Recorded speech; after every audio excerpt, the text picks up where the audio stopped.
Andersen. What is it with my habit of doing this? Well, I guess it would go back to in Strongman. First off, yes, I do that in my own home because I have slate floors across everywhere. I live on the water, so it's designed to be able to come out of the salt water, walk into the house and not hurt the floor. So salt water's not gonna hurt the floor. Why will a little snot and boogers? So anyway, so it goes back to my Strongman days when it was fairly early on, and you know, early on when I got started, I was a little undersized, but in that era it was okay. And then when IFSA got bought, they basically decided to have standardized events and they raised the weights. And so it was like a standard 800-pound yoke got to 900 pounds. And anyway, so people were having to gain weight to deal with this extra standardized, you know, the events we were dealing with. However, my niche in Strongman was I was really conditioned. I could kick ass. I could, you know, really go for the time limit. But putting on this weight to deal with the extra event weight was causing problems and keeping my lungs where I could really kick ass. So what I started doing was I started going to a friend of mine, his name's Dave Terrell, NorCal Fighting Alliance. It's basically, you know, he was an ex-UFCer. He was like the 50s, you know, back when it was years ago. And he's a big, like, submission grappler. He's got a school up there. So I started doing that for my cross training, for my lungs, you know, because you'd be going hard for like 3 to 5 minutes, which is different. It's really difficult to condition yourself for Strongman, doing Strongman events. It's great, but it burns you out. So you got to break free and do something totally different. So that's where the submission grappling came in. Anyway, so I got this big beefcake up there, and everybody wants a piece of me because nobody's ever grappled with somebody like me. So, and they said I had all these built-in defense mechanisms because my arms won't go certain places, and they can't choke me with my own arm and all this shit. So they're like, "Oh, we got to get them in the cage," you know. So we put these big boxing gloves on, right? And I'm thinking this will be fun, you know. And it's actually one of my buddies. They called him Nasty Nate, and he was nasty. Let me tell you, he's tough son of a bitch. So we're in there, and I got no guard, man. I can't close my arms, and so he's just, bam, just lighting me up. He fucking took the septum in my nose and put it way over the side. And so I don't know if that would be considered a broken nose, but the bottom line is my nose I mean, it just ran, and it just fucked it up. So I've got an issue with my nose, so my nose constantly runs. So I got two choices. I can either walk around with a fucking hanky in my hand all the time, or I can fucking farmer blow all the time, and that's what I choose to do. So, yeah, I mean, when I was going back to saying undersized, so like myself, you know, slightly over 6 feet, you know, 300-ish, little under, little over, versus guys that are 6'6" and 350, there's a big difference there. So, like the last stone is 380, he's lifting a stone that's just a few pounds less than him. For me to lift a stone that's a few pounds less than me, that's like the first and second stone. I could do that shit all day and I would never be hurt. But now you're asking me to lift a stone that weighs 100 pounds more than I do, it wears you out. And so my shelf life as a smallest strongman was shorter, you know. I was happy being in for 7 years before I jacked my back up. I ruptured a disc, bulged the disc above, and was basically forced to get a back surgery. Yeah, that was, so when I finished up with Strongman, or I should say finished up, I get my back surgery, and my agent at the time, you know, we're kind of kicking we're talking about what's next, and it's like, well, what do you mean? You're 34 years old. Well, you're not in mainstream sports, you know, you're not a household name. What do you think? You know, there's only one place to go. Where? Wrestling. Holy shit. You know, my experience with wrestling as a kid was I loved seeing the big jack dudes come down to the ring. But it could have been wrestling, it could have been football, it could have been tennis if there was a jack tennis player. I just liked these big, ripped jack dudes. And so that was my experience with wrestling. So when I showed up to get trained for wrestling, they're like, "Who's your favorite wrestler?" And they're like, "You can't say Hulk Hogan." I said, "Well, I don't really know anybody else." Anyway, so off to wrestling I went, and that was another one of those things, kind of like I'm in my bodybuilding right now. I was in it with Strongman as well, where you get to this upper level quickly, and you're surrounded with people who have really mastered their craft. And I've only been there for a short period of time, so this is really these phases, the one in wrestling, the one in Strongman that we talked about earlier, and the one I'm in bodybuilding right now, these are the times and the phases of my progression, of my growth that mean the most, because I'm basically sitting in call it a river of really fast moving water, and I'm not that good of a swimmer yet, and so I either learn to swim or I die. And when your back's against the wall, that's when you really, and that's where a lot of great shit happens. You find out who you are, you find out if you still got it, and you know, you make a ton of forward progress. And the more uncomfortable you are, the more forward progress you make. You know, that's where I think that if someone could take anything away from this story, they have to recognize that being in some sort of issue, trouble, you know, stressful situations create opportunity. They're not always bad. People run from them. What you got to do is you got to dive in it. You got to look for the opportunity in the problem, because without that thing that's running in your gut, you wouldn't do the things that you normally do. You know, sometimes when something bad happens and it just feels like there's a little hamster on a wheel that's just running, and you got a stomach ache and your heart's beating and it won't go away for weeks sometimes, you know. That's the motor that you got to harness. That's the thing that can allow you to do things that you normally couldn't do. So I guess in long and short of it, now that I'm 44, I recognize that putting myself in these positions is really what creates me to make those great large steps forward.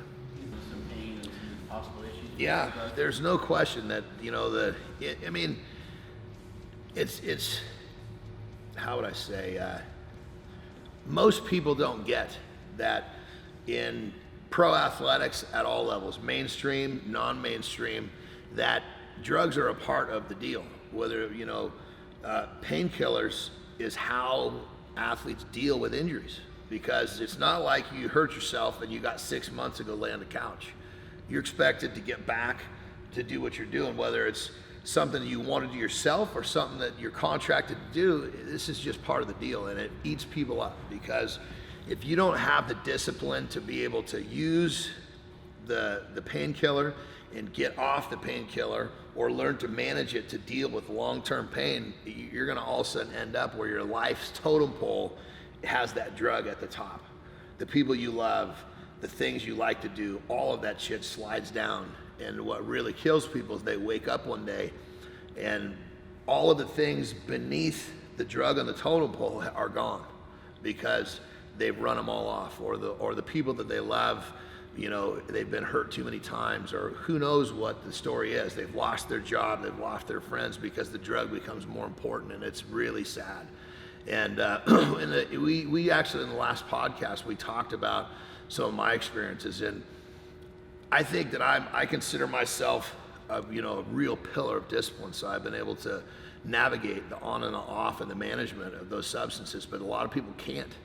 You know, there was a guy from Britain who reached out to me after there's been a lot of people reached out actually, but this guy especially, we've had some back and forth going through email, and he attached himself. He related to what I was talking about with my experiences, and so he reached out and told me about his problem, and he had a big, he's working himself through a big problem. And in the podcast last time, I said, if this can help one person, then we're doing something great here. And, it's helped a lot of people. So again, anybody that's watching this, if you've got a problem with some sort of substance that's, injury related, actually this last gentleman wasn't even injury related. He just dealt with pain from working out.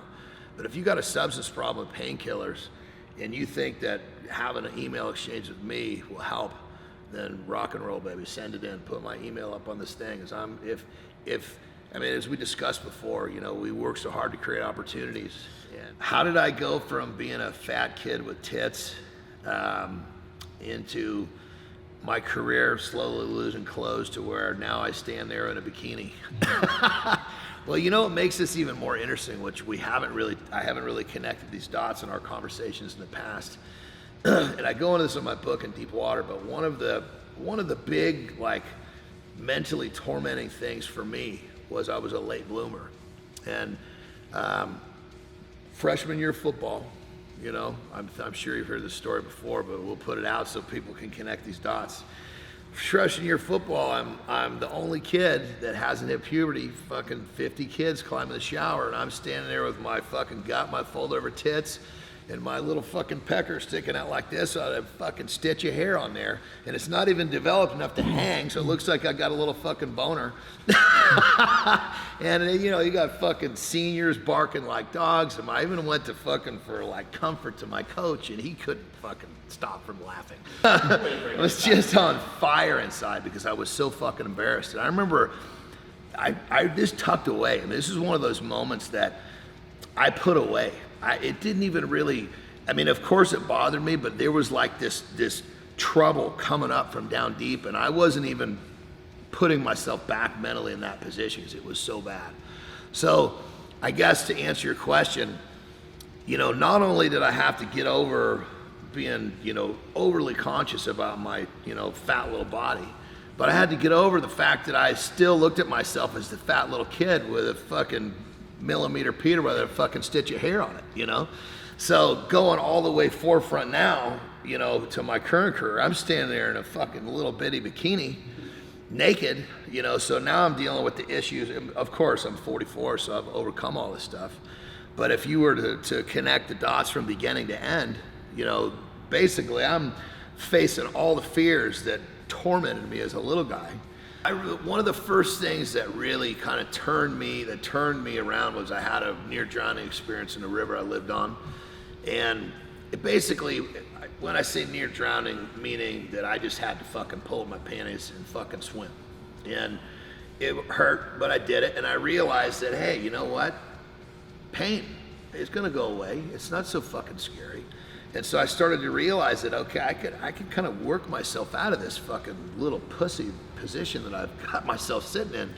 And so little by little, I mean, it wasn't just like a flash of light in terms of on off, but it started to build. And then I remember probably the time that actually, the circumstance that actually physically turned the table as far as my surroundings it was a junior in high school, and I was still pretty porky, you know, but I was on the varsity football team. Things were starting to come around a little bit, and I was starting to pick up some strength. You know, I was, you know, I had our first max. It was the first max of the year. Right after football seasons, they wouldn't have us max when we were playing, of course.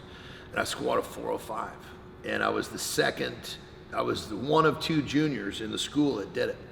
And that definitely kind of opened my eyes, and even to the people around me. I think not so much to the girls, but to definitely my teammates, and it gave me a little credibility, you know. And I was still fat, and I was definitely not a lady killer, but the momentum started to move.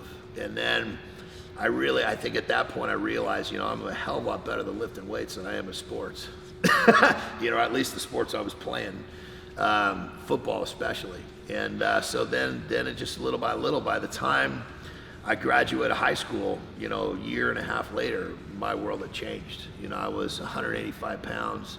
I mean, by no means was I big and ripped, but I was definitely, you know, in shape, and I had kind of blossomed a little bit. I was getting a lot of attention from females, which, you know, coming from a guy who, you know, jerked off 5 or 6 times a day, just looking at a girl walk by, you know, having a girl want to talk to me was pretty fucking cool. You know? And I think my senior year, you know, they do all those senior awards, or I shouldn't say awards, there's more fun. Most athletic, most to succeed, and I just totally surprised me. I thought it was a goddamn practical joke at first. That's how I was still, physically I was one place, but mentally I was still catching up. I got voted most wanted for a date, and I was like, it's like somebody gonna come dump water in my head now, you know? When's the gig gonna be over, you know? And it took about a week for me to realize that, hey, this is actually real. And then that was another big part where mentally I started catching up. And then went to college. I really went to college because I wanted to chase chicks and lift weights, and getting a job was going to definitely change that.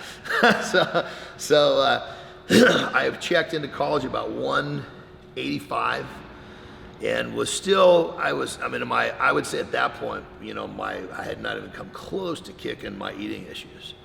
By the time I left college, I was like 260 and I was in good shape. I was strong as a house. I mean, I could squat 600 for a set of 10, you know, as a 22-year-old kid. You know, I was big, but I was stronger than I looked for sure. And I had all sorts of success with the females at that point, so life had really taken a beautiful turn for me. But I was still kind of fighting those old images in terms of like, I would still have those moments where, yes, I'm here, and I know I'm here, but I could somehow slip back to where I was still very not confident. A lot of times there were little triggers, I would never know what they were, where I could go from being really confident to being like the fat kid all over again. And at 44, I realized it never really ends. You know, I mean, I can still have a mental battle over wanting to eat something that I'm not supposed to eat, and I'll, you know, get a quick flash of what it was like. You know, it's kind of like they say, you know, an alcoholic's always an alcoholic. I say this and I believe it. You know, once a fat kid, always a fat kid, because when you're a kid, you get molded by those experiences and they last for your life, you know. People don't realize, you know, the way that you're raised, like the rules that are put on you as a kid, they shape you as an adult.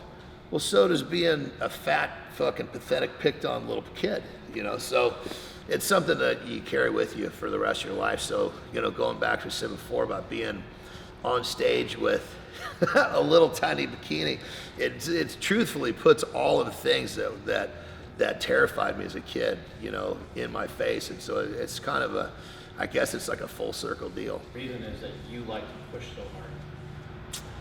Oh man, that's a good question. You know, I think if you really boil it down to the most basic levels, I don't think that I'm ever good enough. You know, and even like my other half, Terry, you know, she feels that because, you know, I put so much pressure on myself, it puts pressure on her. And I don't mean for that to be. It's just, I just expect a lot from myself.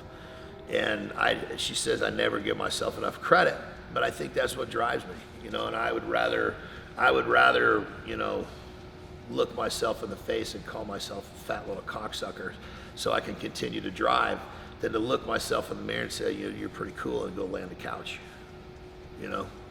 So whatever it takes, I mean, I like forward progress. Forward progress makes me happy.